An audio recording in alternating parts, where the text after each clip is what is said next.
సాయిరామ్ శ్రీమాత్రే నమః. అమ్మ బిడ్డలందరికీ నమస్కారం ఫ్రెండ్స్. ఎలా ఉన్నారండి? ఏం చేస్తున్నారు? అందరూ బాగున్నారు కదా? మన అమ్మ దయ వలన అందరూ బాగున్నారని మనస్ఫూర్తిగా అమ్మవారిని కోరుకుంటూ ముందుగా అమ్మవారి పాదపద్మాలకైతే ఒకసారి నమస్కరించుకుని వీడియోలోకి అయితే వెళ్ళిపోదాం. మీకు ఈరోజు అమ్మవారు అమ్మ మాటగా ఏమి చెప్పబోతూ ఉన్నారు అంటే, తల్లి మేలుకో, ప్రతిరోజు కూడా నువ్వు నిద్రించే సమయంలో నీ చుట్టూ ఏదో శక్తి తిరుగుతోంది. అసలు ఏం చేస్తోంది తెలిస్తే నువ్వు మాత్రం వణికిపోతావు. అసలు ఆ శక్తి ఏంటో నువ్వు తెలుసుకోవాలి. ప్రతిరోజు కూడా నువ్వు నిద్రపోయాకనే నీ చుట్టూ తిరుగుతోంది. ఎందుకు తిరుగుతోంది, ఏం చేయబోతుంది, నువ్వు జాగ్రత్తగా తెలుసుకోవాల్సిందే. ఎందుకంటే నీకు రాబోయే ఈ రోజులు ఏవైతే ఉన్నాయో, ఈ జూలై నెలలో నువ్వు ఒక ఊహించని సంఘటన, ఒక పరిణామం అనేది నీ జీవితంలో జరగబోతోంది. నీ ఇంట్లో జరగబోయే ఆ మార్పును చూసి నీ కళ్ళను నువ్వే నమ్మలేని ఒక పరిస్థితి ఏర్పడుతుంది. ఎందుకంటే అత్యంత రహస్యంగా ఈ శక్తి నీ జీవితాన్ని శాసించాలని చూస్తుంది. అవును బిడ్డ, నువ్వు వింటున్నది అక్షరాల నిజం. నువ్వు ఎన్ని పనుల్లో నిమగ్నమై ఉన్నా, ఎంత మానసిక ఒత్తిడిలో ఉన్నా సరే, ఒక్క పావుగంట సమయం కేటాయించి నీ పనులన్నీ పక్కన పెట్టేసి తల్లి ప్రశాంతంగా ఏకాంతంగా గుండె గుప్పెట్లో పెట్టుకుని నీ దుర్గమ్మ చెప్పబోతున్న విషయాలను నువ్వు తప్పక విని తీరాల్సిందే. ఈ విషయాలని మనసు లోతుల్లోనికి వినేలా నువ్వు తప్పక విని తీరాల్సిందే. ఎందుకంటే నువ్వు తెలుసుకోబోయే సత్యం నీ గుండెను తాకుతుంది, నీ మనసును తాకుతుంది. కనుకనే నువ్వు జాగ్రత్తగా విని తీరాల్సిందే. ఇప్పుడు నువ్వు అత్యంత స్పష్టంగా నీ దుర్గమ్మ నీకు విఫలంగా చేయబోతున్నాను కనుక వదులుకున్నావు అంటే నీ అంత దురదృష్టవంతురాలు ఇంకొకరు ఉండరు బిడ్డ. ఈ అవకాశం నీకు మళ్ళీ మళ్ళీ మళ్ళీ కూడా రాదు. అసలు ఆ శక్తి ఏంటి? నీ చుట్టూ ఎందుకు తిరుగుతోంది? నీ ఇంట్లో ఎందుకు తిరుగుతుంది? నువ్వు నిద్రపోయాక ఎందుకు నీ చుట్టూ తిరుగుతోంది? నీకు మంచి చేయాలనా, చెడు చేయాలనా, కీడు తలపెట్టాలనా, హాని చేయాలనా, లేకపోతే నీకు మేలు చేయాలనా? ఎందుకు ఆ శక్తి తిరుగుతుంది? ఇంతకీ ఆ శక్తి ఏంటి? నువ్వు తెలుసుకోవాలి.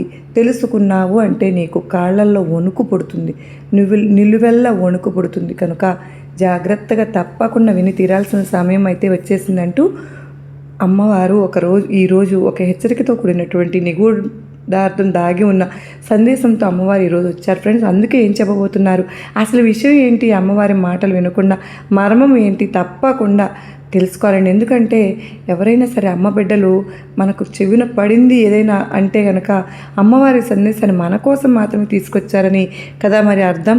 మరి ఎవరి కంట పడుతుందో ఈ వీడియో వారు తప్పకుండా ఈ వీడియోని ఎక్కడ స్కిప్ చేయకుండా చివరి వరకు చూసే ప్రయత్నం అయితే చేయండి.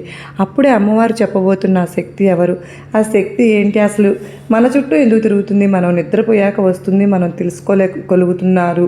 ఒకవేళ అది అదృష్ట శక్తి అయితే అదృష్టాన్ని మిస్ చేసుకోకుండా అందుకోగలుగుతారు, లేదా ఒకవేళ చెడు శక్తి అయినా కూడా దాని నుండి ఎలా బయటపడాలో మనం తెలుసుకోగలుగుతాం. మన వీడియోకి చిన్న లైక్ అయితే ఇచ్చేసేయండి. వీడియో చివరి దాకా నచ్చినట్లయితే మీ ఫ్రెండ్స్కి, ఫ్యామిలీ మెంబర్స్కి, మన అమ్మ బిడ్డలందరికీ షేర్ చేయండి. అలాగే మన ఛానల్ ఫస్ట్ టైం చూస్తున్నారా, ఛానల్ని సబ్స్క్రైబ్ చేసుకుని మీ సపోర్ట్ నాకు అందించండి. అలాగే కామెంట్స్ బాక్స్లో శ్రీమాత్రే నమః అంటూ కామెంట్ చేయడం మాత్రం మర్చిపోవద్దు ఫ్రెండ్స్. మనం అమ్మవారికి మరింత దగ్గర అయ్యేదానికి అవకాశం మరింత ఎక్కువగా ఉంటుందండి. ఎన్నో చోట్ల మనం ఎన్నో ఇబ్బందులు పడి ఇవాళ రోజున ఎంత సంతోషంగా ఉండగలుగుతున్నాము అంటే కేవలం అమ్మవారి సందేశాల వల్లనే అని ఎంతోమంది నాకు షేర్ చేస్తూ ఉన్నారు కామెంట్ సెక్షన్లో. అయితే ఫోన్స్ కూడా చేసి చెప్తున్నారు, మెయిల్స్ పెడుతున్నారు. నిజంగా మీ అందరికీ అమ్మవారి ఆశీస్సులు ఉండాలని నేను ప్రతిరోజు కూడా అమ్మవారి గుడికి వెళ్ళినప్పుడు ప్రేయర్స్ అయితే పెడుతూనే ఉన్నాను ఫ్రెండ్స్. మనం ఎటువంటి సమస్యలు ఉన్నా కూడా అమ్మవారు మనకు 100కు 1000% మనకు కనెక్ట్ అయ్యే విధంగా మనకు ఆ సందేశం అనేది ఉంటుందని మనందరికీ కూడా తెలుసు కదా ఫ్రెండ్స్. మన పరిస్థితి మెరుగుపడడానికి ఏదైనా సరే చేసైనా సరే అమ్మవారు మనకు ఖచ్చితంగా మనకు కావాల్సింది ఏ పరిహారంలో అయినా సరే తెలియచేస్తూ ఉంటారు. పరిస్థితిని మెల్లిమెల్లిగా సర్దుకుంటుంది. ఒకేసారి కోట్లు వచ్చేయకపోయినా కానీ మన జీవితం గడుస్తుంది. ఇప్పుడు 3 పూట్ల మనం ఎంత హ్యాపీగా చక్కగా అమ్మవారి సందేశాలు వింటూ నమ్మకంతో ఉంటున్నాం కనుకనే అమ్మవారికి ఖచ్చితంగా ఒక చిన్న లైక్ అయితే ఇచ్చి అమ్మవారి సందేశాన్ని విందామా. చాలా హ్యాపీగా ఉంది. మాకు డబ్బు ఇవ్వాల్సిన వాళ్ళు కూడా ఇచ్చేస్తూ ఉన్నారు. ఇన్వెస్ట్ చేసాం, మేము ఆ బిజినెస్ మొదలు పెట్టాము, అవన్నీ కూడా ఆఫర్స్ అనేవి వస్తున్నాయి, మాకు చాలా మంచి జరుగుతుంది అక్క, చాలా థ్యాంక్స్ మీకు అని. ఏ ప్రాబ్లమ్స్ అయినా కూడా మీకు అమ్మవారి ఆశీస్సులతో ఖచ్చితంగా మీకు తొలగిపోతాయి అని చెప్పి మీరు గట్టి నమ్మకంతో వింటున్నారు కనుకనే మీకు అందరికీ ఇంత మంచి జరుగుతుంది. దానిలో ఎటువంటి అనుమానము లేదండి. మీ హ్యాపీనెస్ నాతో షేర్ చేసుకుంటున్నందుకు మీ అందరికీ కూడా అమ్మవారి తరపున కృతజ్ఞతలు తెలియజేసుకుంటూ ఉన్నాను. మరి అమ్మవారు ఎప్పుడూ కూడా మనకు ఏది చెప్పినా కూడా మనకు ఏదైనా సరే సమస్య రాబోతున్నా లేదంటే శుభవార్త రాబోతున్న చక్కని సొల్యూషన్స్ అయితే అందిస్తూ ఉన్నారు. మనకు ఖచ్చితంగా అమ్మవారు సెక్యూర్ ఇస్తున్నారు. ఇక్కడున్న మనకే కాదండి, దేశాల్లో ఎక్కడున్నా కూడా కువైట్ ఇవన్నీ కూడా నాకు మెసేజ్ చేస్తూ ఉన్నారు. మీ హ్యాపీనెస్ నాకు షేర్ చేసుకుంటూ ఉన్నారు. అలాగే అమ్మవారి సందేశం ఈరోజు ఏంటి అంటే కనుక, బిడ్డ, నీ ఇంటికి ప్రతిరోజు కూడా ముఖ్యంగా రాత్రిపూట ఒక శక్తి అత్యంత రహస్యంగా వచ్చి వెళ్తోంది అన్న విషయం నీకు తెలుసా? ఎప్పుడైనా సరే నువ్వు గమనించావా, గుర్తించావా? అనుమానమైన వచ్చిందా? ఆ శక్తి ఎవరో, ఎందుకు నీ ఇంటికి వస్తుందో నీకు గనక తెలిస్తే నువ్వు కేవలం ఆశ్చర్యపోవడమే కాదు, వణికిపోతావు కూడా. ఇన్నాళ్ళుగా ఇంత చిన్న నిజాన్ని గ్రహించలేక నా జీవితాన్ని నేనే అనవసరమైన సమస్యల పాలు చేసుకున్నానా అని తీవ్రంగా అంటే, ఆ శక్తి ఒక దైవ శక్తి. ఆ దైవం ఎప్పటి నుంచో నీ మీద తన కరుణా కటాక్షాలను వర్షిస్తూనే ఉంది. కానీ దానిని నువ్వు గ్రహించలేక నీ సమస్యలకు నువ్వే కారణమవుతూ మానసికంగా ఎంతో నలిగిపోతున్నావని నీకే స్పష్టంగా అర్థమవుతుంది. ఆ పరమ సత్యం తెలిసిన క్షణంలో నీ కళ్ళ నుంచి ఆ ఆనంద బాష్పాలు ఆగకుండా జలజల రాలిపోతాయి. నువ్వు ఇన్నాళ్ళుగా పడిన కష్టాలను అనుభవించిన ప్రతి వేదనకు ఒక సరైన సమాధానం దొరికినట్లుగా నీకు అనిపిస్తుంది. జీవితంలో కొన్ని కఠినమైన సందర్భాలలో దేవుడు అనేవాడు ఉన్నారా? నా దుర్గమ్మ అనేవాళ్ళు ఉన్నారా? నా మీదనే ఎందుకు ఇంతలా పగబట్టారు, నేను ఏం చేశానని అంటూ భగవంతుని నీ దుర్గమ్మను తీవ్రంగా నిందించిన క్షణాలు కూడా కోకొల్లలుగా ఉన్నాయి కదా బిడా. నీ జీవితంలో కానీ నీ ఆవేదన, నువ్వు పలికిన ప్రతి మాట ఎంత పెద్ద పొరపాటో ఇప్పుడు నీకే తెలిసి వస్తుంది. ఆ నిజం గ్రహించిన తర్వాత నువ్వు మోకాళ్ళ మీద వంగి మరీ నాకు మనస్ఫూర్తిగా కృతజ్ఞతలు చెప్పుకుంటావమ్మా. మరి ఆ దైవం ఎవరు? నీ దగ్గరికి ఎందుకు వస్తున్నారు? రాత్రిపూటే ఎందుకు వస్తున్నారు? నీకు ఏం చెప్పాలని వస్తున్నారు? తెలుసుకునే ముందుగా నీ గురించి కొన్ని విషయాలైతే తప్పక నీకు చెప్పి తీరాలి తల్లి. ఎందుకంటే ప్రతి మనిషికి తన గురించి తనకు ఎంతో కొంత తెలిసే ఉండాలి. ఇప్పుడు నువ్వు ఉన్న ఈ జీవితంలో, ఈ ఉరుకుల పరుగుల జీవితంలో నీ గురించి నువ్వు ఆలోచించుకునే సమయం నీకు లేదు. నీలో ఉన్న మంచి చెడులను గుర్తించలేకపోతున్నావు. నువ్వు చేస్తున్న తప్పు ఒప్పులను కూడా గుర్తించలేకపోతున్నావు. వాటి గురించి 2 ముక్కలు ఈరోజు నీ దుర్గమ్మ నీతో చెప్పాలి, నిన్ను హెచ్చరించాలి అని చూస్తున్నాను. మంచి అయితే ఆ మంచిని నిలబెట్టుకుని జీవితాంతం అలా నువ్వు నడుచుకుంటూ వెళ్ళాలి. నీలో ఉన్న తప్పులు పొరపాట్లు అయితే నువ్వు చక్కదిద్దుకున్నావు అంటే నీ జీవితం అమోఘంగా ఉంటుంది. తప్పకుండా నీ గురించి అయితే 2 ముక్కలు చెప్పబోతున్నాను. విన్న తర్వాత నువ్వే అంటావు, నిజమే దుర్గమ్మ తల్లి, నా గురించి ఎంత చక్కగా చెప్పావమ్మా, తల్లివి కాబట్టే బిడ్డ గురించి ఇంత బాగా చెప్పావు కదా అంటూ నువ్వే నీ దుర్గమ్మకు ఒక కితాబు కూడా ఇచ్చేస్తావు. అలాంటి నీ మనస్తత్వం గురించి ఈరోజు నీకు బట్టబయలు చేయబోతున్నానమ్మా. అయితే ఒక ప్రత్యేకమైన వ్యక్తివి నువ్వు అని చెప్పాలి బిడ్డ. నీ మనస్తత్వం కానీ, నీ రూపం కానీ, నీ నడత కానీ, నడవడిక కానీ ప్రతి ఒక్కటి కూడా ఒక ప్రత్యేకమైనవి చెప్పాలి. జీవితంలో ప్రేమ, ఆనందం అన్నీ కూడా ముఖ్య పాత్ర పోషిస్తాయి. అయితే నిన్ను చూడగానే మొదట గుర్తొచ్చేది ఏంటో తెలుసా? క్రమశిక్షణ. అంటే ఒక జీవన విధానానికి, నీ వ్యక్తిత్వానికి ఎలా ఉంటుంది అంటే అర్థం పట్టేలాగా ఉంటావు. జీవితంలో అర్థం ఎదురయ్యే ప్రతి సంఘటన, ప్రతి సమస్యను నువ్వు ఎంతో నేర్పుగా పరిష్కరించుకోగలుగుతావు. ఒక తీవ్రమైన సమస్య ఎదురైనప్పుడు చాలామంది అయితే ఆందోళనతో కుంగిపోతారు, లేదా ఆవేశంతో ఊగిపోయి నిర్ణయాలు తీసేసుకుంటుంటారు. కానీ నువ్వు మాత్రం ఎంత కష్టంలో అయినా సరే నీలోని నిబ్బరం, సమన్వయం చెక్కు చెదరదు. ఇది ఎలా సాధ్యం? ఇది ఇలా కాదు, అలా చేస్తే ఇది జరుగుతుంది అని అన్ని కోణాల్లోనూ ఆలోచిస్తూ ఉంటావు. ఇది ఇలా చేయాలా, అది ఇలా చేయలేనా, అలా చేస్తే కుదురుతుందా, ఇలా చేస్తుంటే కుదురుతుందా అని అన్ని విధాలుగా అన్ని వైపుల నుంచి దృష్టి సారించి అప్పుడు ఒక న్యాయమైన పరిష్కారం వైపు నువ్వు అడుగులు ముందుకు వేస్తూ ఉంటావు.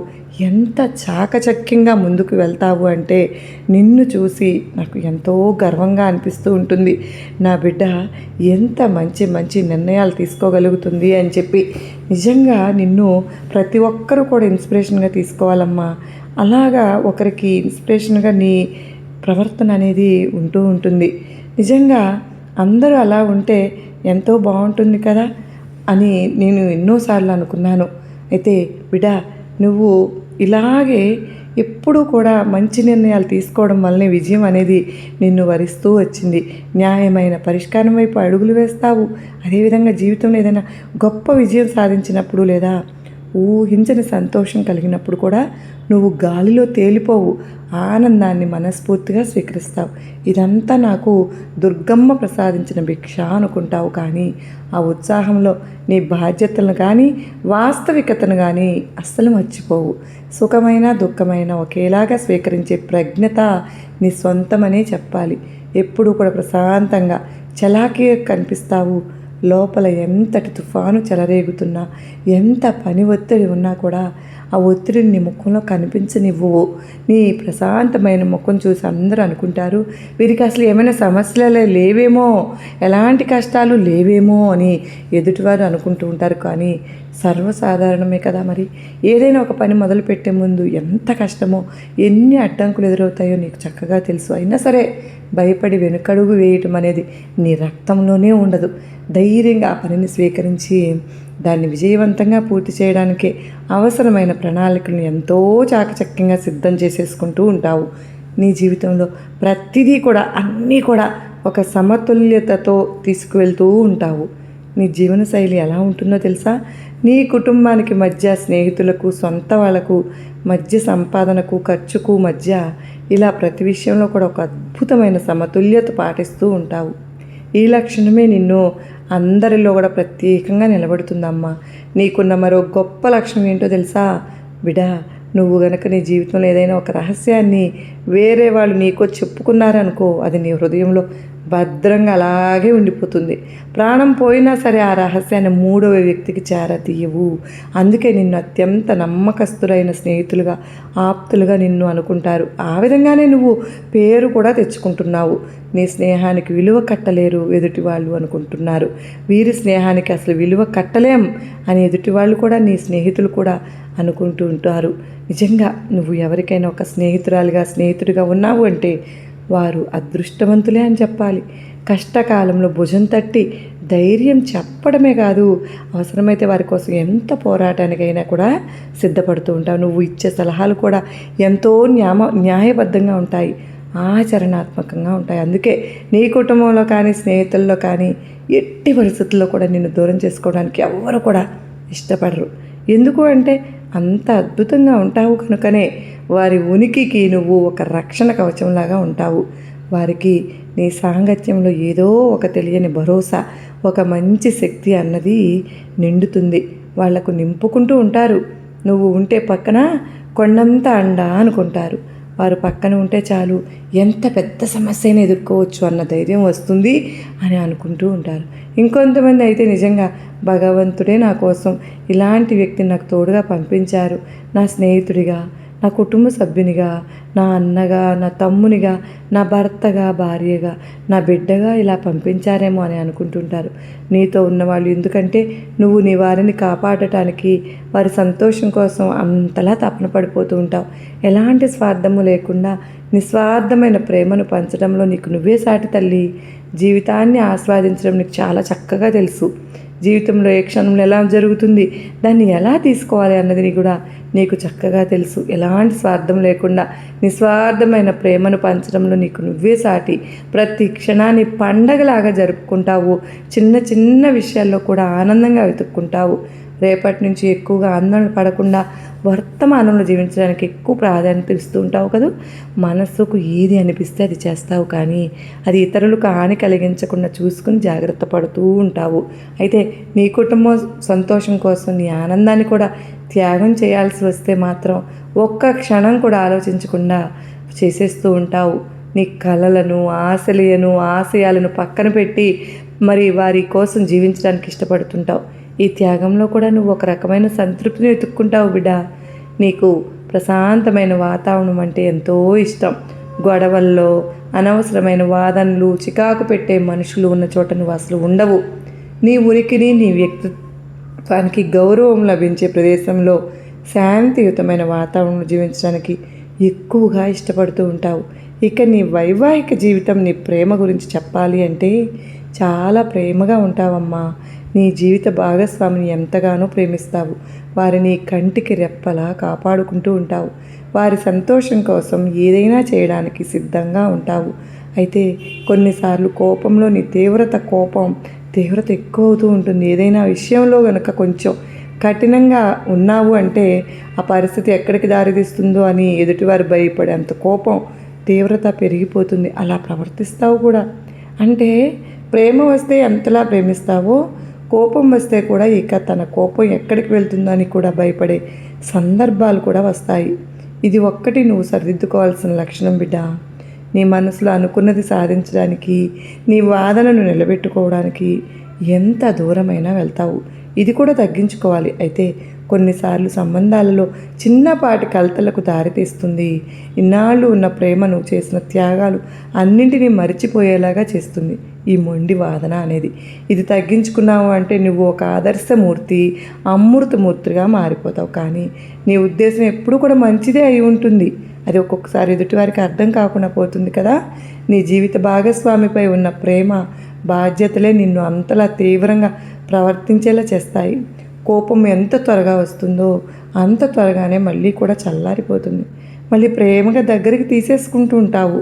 ఇక నీ విజయం ఎలా ఉంటుంది అంటే నీ చిరునామా చెప్పవచ్చు, ఎలాంటి సందేహం కూడా ఉండదు. విజయానికి చిరునామా అంటే నిన్నే చెప్పాలి. ఒక ప్రత్యేకమైన లక్ష్యాన్ని నిర్దేశించుకున్నావు అంటే అది పూర్తయ్యే వరకు అది ఆకలి నిద్రలు అసలు మానేస్తావు కూడా. మధ్యలో వదిలేయటం, వెనక్కి తగ్గటం, మాట తప్పడం వంటివి అసలు నీ చరిత్రలోనే లేవు. నీలో సహజంగానే ఎన్నో మంచి లక్షణాలు ఉంటాయి. ఎక్కడ ఉన్నా కూడా ఒక ప్రత్యేక గుర్తింపు అన్నది నీకు ఉంటుంది. ఏ పని చేస్తున్నా అందులో నువ్వే ముందు వరుసలో ఉంటావు. నీ పనితీరు, ప్రణాళికాబద్ధమైన విధానం, అందరినీ కలుపుకుపోయే తత్వం అనేది ఎంతో చక్కగా ఉంటుంది బిడ్డ. అందరినీ నా అని అనుకుంటావు, కానీ వాళ్ళు గనక నిన్ను వేరే దృష్టితో చూస్తే మాత్రం తట్టుకోలేక కొన్నిసార్లు డిస్టర్బ్ అయిపోతూ ఉంటావు. అలా ఎప్పుడు ఉండకోకుండా హుందాగా మాట తీరు, ప్రవర్తన ఉండాలి తల్లి. అనవసరమైన విషయాలు జోక్యం అసలు చేసుకోవు, కానీ అవసరమైన చోట గొంతు విప్పాల్సి వస్తే బలంగా నీ గొంతును వినిపిస్తూ ఉంటావు. న్యాయబద్ధమైన నీ వైఖరి వల్ల సమాజంలో నీ పలుకుబడి పెరుగుతుందమ్మా. నీకు పేరు పెరుగుతుంది. దానగుణం నీలో ఎక్కువగా ఉంది తల్లి. ఎవరైనా కష్టంలో ఉండి సహాయం కోసం నీ దగ్గరికి వచ్చారా, కాదనకుండా సహాయం చేసేస్తూ ఉంటావు. ఇతరుల బాధను చూసి చలించిపోతావు. సున్నితమైన మనసమ్మ అనేది. నీ వంతుగా సమాజానికి ఏదైనా మంచి చేయాలని ఎప్పుడు కూడా తప్పిస్తూనే ఉంటావు. ప్రతి విషయంలో కూడా నీ గొప్పతనాన్ని, నీ ప్రత్యేకతను చాటుకుంటూనే ఉంటావు. నీ జీవన విధానం ఎంతో పద్ధతిగా, ప్రణాళికాబద్ధంగా ఉంటుంది బిడ్డ. రేపు ఏం చేయాలి, భవిష్యత్తులో ఎలా స్థిరపడాలి అనే విషయాలపై నీకు స్పష్టమైన అవగాహన ఉంటుంది. నీవు ప్రతి దశలోనూ విజయం సాధించాలని, ఆత్మవిశ్వాసంతో ముందుకు సాగాలని నిరంతరం ప్రయత్నిస్తూనే ఉంటావు. జయాపజయాలు నిన్ను కుంగిపోకుండా వాటిని నీకు జీవితం నేర్పిన పాఠాలను స్వీకరించి ఇంకొంచెం రెట్టింపైన ఉత్సాహంతో ముందుకు సాగుతూ ఉంటావు. ఏదైనా భరించలేని బాధ వచ్చినప్పుడు నీ దుర్గమ్మ మీద భారం వేసేస్తావు. ఆ బాధ ప్రేమించిన వారి పట్ల ఎంతో నిజాయితీగా ఉంటావు. ఎవరినైనా ఇష్టపడ్డాము అంటే అది కేవలం కాలక్షేపం కోసం కాదు, ఆ బంధాన్ని పెళ్లి వరకు తీసుకురావాలి అని దృఢ సంకల్పంతో ఉంటావు. నీ భార్య లేదా నీ భర్త అన్నప్పుడు నీ జీవితాన్ని పూర్తిగా వారి కోసమే అంకితం చేసేస్తావు. నీ ప్రేమను గెలుచుకోవడం కోసం ఎంత పోరాటమైనా చేస్తావు. ఏదైనా కారణం చేత నీ భాగస్వామినో లేదా నువ్వు ప్రేమించిన వ్యక్తినో నీకు బాగా నచ్చిన వ్యక్తినో నీ ఆత్మీయులను వదిలిపెట్టాల్సి వస్తే నీ ప్రాణం పోయినట్లుగా అంతగా విలువెల్లాడిపోతావు. మనుషులు అంటే అంత ప్రేమ, అభిమానం, ఆప్యాయత, బంధాలను అంత సులువుగా నువ్వు వదులుకోలేవు బిడ్డ. బంధాల్లోనే నా ప్రాణం ఉంది అంటావు. ఇక ప్రేమ బంధానికి, వైవాహిక జీవితానికి నువ్వు అంతటి విలువనిస్తూ ఉంటావు. నీ జీవిత భాగస్వామిని నీ ప్రపంచంగా చూస్తావు. అయితే నీలో ఉన్న ఒకే ఒక బలహీనత నిర్ణయాలు తీసుకోలేకపోవడం వల్ల, నిర్ణయాలు తీసుకోవడంలో కొన్నిసార్లు ఆలస్యం చేయడం, ప్రతి విషయాన్ని అతిగా బేరీజు వేయడం వల్ల ఏదైనా సరే తేల్చుకోలేక కొన్నిసార్లు మంచి మంచి అవకాశాలను చేయి జార్చుకున్న సందర్భాలు ఉన్నాయి. చేయి జార్చుకునే ప్రమాదం కూడా ఉంటుంది. ఇక ఈ విషయంలో నువ్వు తప్పక జాగ్రత్త వహించి తీరాలి బిడ్డ. ఎందుకో తెలుసా, అన్నిసార్లు కూడా ఆలస్యం మంచిది కాదమ్మా. కొన్నిసార్లు ఆలస్యం అమృతం విషయం అంటారు. కనుకనే నువ్వు జాగ్రత్త పడాలి. అన్ని విధాలుగా కూడా నీలో చాలా మంచి ఉంది తల్లి. అయితే ఒక్కసారి వెనక్కి తిరిగి చూసుకున్నట్లయితే, అంటే ఒక పేజీ తిప్పు చూసుకున్నట్లయితే, నీ జీవితంలో ఒక పేజీ తిప్పు చూసుకున్నట్లయితే నీ జీవితం నిండా, అంటే ఆ పేజీ నిండా కూడా తట్టుకోలేని సమస్యలు, తట్టుకోలేని రాతలు, తట్టుకోలేని కష్టాలు అని అన్నీ కూడా జీవితం మొత్తం కూడా వయసుకు మించినటువంటి కష్టాలను, బాధ్యతలను, కన్నీళ్లను, ఇలాంటి పరిస్థితులను నువ్వు ఒంటరిగా కూర్చుని దాటుకుంటూ వచ్చిన రోజులు ఎన్నో ఉన్నాయి. ఒక్కొక్కసారి ఒంటరిగా కూర్చుని నాకు ఎవరూ లేరు, నా కష్టాన్ని, నా బాధను ఎవరు అర్థం చేసుకునేవారు లేరు, ఈ ప్రపంచంలో ఎవరూ లేరు, ఆఖరికి నా దుర్గమ్మ కూడా నన్ను వదిలేసింది అని చెప్పి తీవ్రంగా మదన పడిన రోజులు ఎన్నున్నాయి చెప్పు. ఆ సమయంలో నీకు దైవం మీద నమ్మకం కూడా సన్నగిలింది కదూ. నాకే ఎందుకు కష్టాలు, నేను ఎవరికి అన్యాయం చేయలేదు కదా అని నీ దుర్గమ్మను, భగవంతుణ్ణి నిందించిన సందర్భాలు కూడా నీ జీవితంలో కొల్లలుగా ఉన్నాయి కదూ. కానీ నీకు తెలియకుండా నీ ప్రతి కష్టాన్ని గమనిస్తూ నిన్ను ప్రతి ఆపద నుండి కంటికి రెప్పలా కాపాడుతూ ఒక దైవం నీ ఇంట్లోనే తిరుగుతోంది అని నీకు తెలుసా బిడ్డ? ఆ దైవం ఎవరో తెలుసా? ఆ దైవం ఎవరో కాదమ్మా, ఆ దైవశక్తి ఎవరో కాదు తల్లి. సాక్షాత్తు నువ్వు కోరిన, నిన్ను మెచ్చిన, నువ్వు కొలిచే, నువ్వు తలిచే నీ దుర్గమ్మ. నీ దుర్గమ్మ ప్రతిరోజు నీ ఇంటికి వస్తున్నాను. ఒక శక్తి రూపంలో నీ ప్రతి కష్టాన్ని గమనిస్తున్నాను, నీ ప్రతి బాధను గమనిస్తున్నాను. ఏదైనా ఆపద రాబోతే చటుక్కున బయటకు లాగేస్తూ ఉన్నాను. పెద్ద పెద్ద ప్రమాదాలు జరగబోతుంటే వాటిని ఘోరంతగా మార్చి నీకు చూపిస్తూ ఉన్నాను. ఎందుకో తెలుసా, కొండంత కష్టము, పెను ప్రమాదము నువ్వు తట్టుకోలేవు, నా బిడ్డ తట్టుకోలేదు అని రవ్వంత మాత్రమే పరిచయం చేస్తున్నాను. అది కూడా ఎందుకు అంటే నీలో ఉన్న చిన్న చిన్న తప్పులు, పొరపాట్లు, వీటన్నింటినీ నువ్వు దిద్దుకోవాలి అంటే దీని నుంచి నువ్వు పాఠాలు నేర్చుకోవాలి. కనుకనే ఆ మాత్రం నీకు పరిచయం చేస్తున్నాను, చూపిస్తున్నాను. నిందించావు కదా బిడ్డ, నా దుర్గమ్మ కూడా లేదు, నన్ను వదిలేసింది, నా కష్టానికి నన్ను వదిలేసింది, నా బాధలకు నన్ను వదిలేసింది, మర్చిపోయావా దుర్గమ్మ నన్ను అంటూ ఎన్నిసార్లు నిలదీశావు తల్లి. నీకు తెలియని విషయము, నువ్వు గుర్తించలేని విషయం ఏంటంటే నీ దుర్గమ్మ నీతో, నీ చుట్టూ, నీలోనే ఉన్నాను, నీ చుట్టూ ప్రతిక్షణం తిరుగుతూనే ఉన్నాను, నీ కష్ట సుఖాలను చూస్తూనే ఉన్నాను. నువ్వు నష్టపోతుంటే అక్కడ హెచ్చరిస్తున్నాను, ప్రమాదంలో ఇరుక్కుపోతుంటే పక్కకు తొలగిస్తున్నాను, నీకు రాబోయే ఆపదలను అడ్డుకుంటున్నాను, అరికడుతున్నాను. ప్రతి ఒక్కటి కూడా నీ చుట్టూ ఉండి చేస్తూనే ఉన్నాను తల్లి. నువ్వే గుర్తించలేకపోయావు, గమనించలేకపోయావు. ఈ దుర్గమ్మ సంపూర్ణ కరుణ కటాక్షాలు నీ మీద చూపిస్తుంది తల్లి.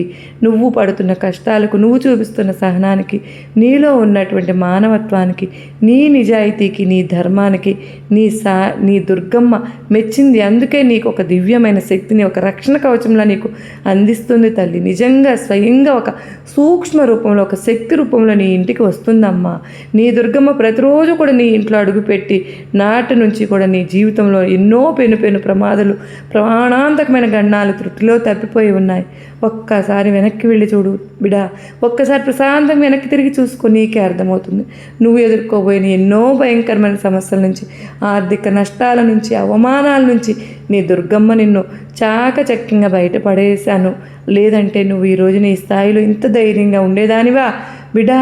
ఈ మధ్యకాలంలో నీకు కాస్తో కూస్తో మానసిక ప్రశాంతత లభిస్తోంది, ఆగిపోయిన పనులలో నెమ్మదిగా పురోగతి కనిపిస్తోంది అంటే దానికి ఏకైక కారణం నీ దుర్గమ్మ కృపా కటాక్షాలేనమ్మా. కనుక నువ్వు ఇప్పటికైనా నీ దుర్గమ్మను గుర్తించు బిడ్డ. ఎన్నాళ్ళుగా నా దుర్గమ్మ లేదు, నా దుర్గమ్మ నా దగ్గరికి రావట్లేదు అని నిందించావు కదూ. ఇప్పటికైనా నా దుర్గమ్మను గుర్తించు. నీ దుర్గమ్మకు మనస్ఫూర్తిగా కృతజ్ఞతలు చెప్పుకోవాల్సిన సమయం అయితే వచ్చేసింది తల్లి. ఎందుకంటే నీ దుర్గమ్మ ఎప్పుడు కూడా ఒక నిజ రూపంలో నీ ముందుకు రాలేను. ఏ శక్తి రూపంలోనూ, ఏ సూక్ష్మ రూపంలోనూ, ఒక పశువుగానో, ఒక పక్షిగానో, ఒక సాధువు, ఒక మంచి మనిషిగానో, నీ సహాయం కోరి వచ్చే ఒక వ్యక్తిలోనో ఎక్కడో ఒక చోట నీ దుర్గమ్మ రూపం నీకు కనిపిస్తూనే ఉంటుంది. ఒక మంచి ఆలోచన రూపంలో నీ దుర్గమ్మ రూపం కనిపిస్తుంది. ఏదో ఒక చోట నీ దుర్గమ్మ తన ఉనికిని నీకు తెలియచేస్తూనే ఉన్నాను. నీ జీవితంలో పాతుకుపోయిన సమస్యలన్నీ ఇక శాశ్వతంగా తొలగిపోయాయి బిడ్డ. ఇప్పుడు చెప్పు, నీ మనసు పులకించిపోతుంది కదూ, నీ గుండె ఇప్పుడు సంతోషంతో నిండిపోతుంది కదూ. ఎందుకమ్మా అంటే సాక్షాత్తు నా దుర్గమ్మ, నేను కోరిన నా దుర్గమ్మ, నేను తలచే నా దుర్గమ్మ నాతో ఉన్నది. ప్రతిరోజు నన్ను గమనిస్తున్నది. నేను పడుకున్నప్పుడు నాతో ఒక రక్షణ కవచంలో ఉన్నది అంటే నీ మనసు ఉప్పొంగిపోతుంది కదా. నా దుర్గమ్మ లేదు, నా కష్టానికి నన్ను వదిలేసింది, నేను కష్టాల్లో ఉంటే కూడా రాదు అనుకున్న నీకు నా దుర్గమ్మ నాతోనే ఉన్నది అనే ఆలోచన నీకు పులకరింపు కలిగిస్తుంది కదూ బిడ్డ. పొంగిపోతున్నావు కదా తల్లి. ఎప్పుడు కూడా గుర్తుపెట్టుకో, ఎప్పుడైనా సరే కానీ నువ్వు మంచిగా ఉంటావో, ధర్మబద్ధంగా ఉంటావో, న్యాయంగా నడుచుకుంటావో, నీతి నిజాయితీతో ఉంటావో, కష్టంలో ఉన్న వాళ్ళని ఆదుకుంటూ ఉంటావో, ఎవరు ఆకలి అంటే వారి ఆకలి తీరుస్తూ ఉంటావో, అలాంటప్పుడు నీ దుర్గమ్మ తప్పకుండా నిన్ను మెచ్చుకుంటుంది బిడ్డ. ఇలాంటి లక్షణాలు ఉన్న నిన్ను ఇష్టపడడానికి వేరే కారణాలు వెతుక్కోవాలా? నిన్ను ఇష్టపడకుండా ఎవరు ఉంటారు తల్లి? అందుకే నీ దుర్గమ్మకు నువ్వు ఒక ప్రియమైన బిడ్డగా మారిపోయావు. నీ దుర్గమ్మ నీతోనే ఉన్నాను, నీతోనే ఉంటాను, నీ చుట్టూ ఉన్నాను, నువ్వు దేనికి భయపడవలసిన పని లేదు. ఇక నీ జీవితంలో కూడా నీకు అంత మంచి జరుగుతుంది. ఈ దుర్గమ్మ ఎప్పుడు కూడా నీతోనే ఉంటాను అంటూ నీకు నా ఆశీర్వాదములు ఇస్తున్నాను బిడ్డ అని ఈరోజు అమ్మవారైతే ఒక అత్యద్భుతమైన సందేశంతో మన ముందుకు వచ్చారు కదా ఫ్రెండ్స్. మీకు ఈ సందేశం గొప్ప నమ్మకాన్ని, ధైర్యాన్ని కలిగించింది కదా, నచ్చింది కదా, నచ్చిందనే అనుకుంటున్నాను. సర్వే జనా సుఖినో భవంతు.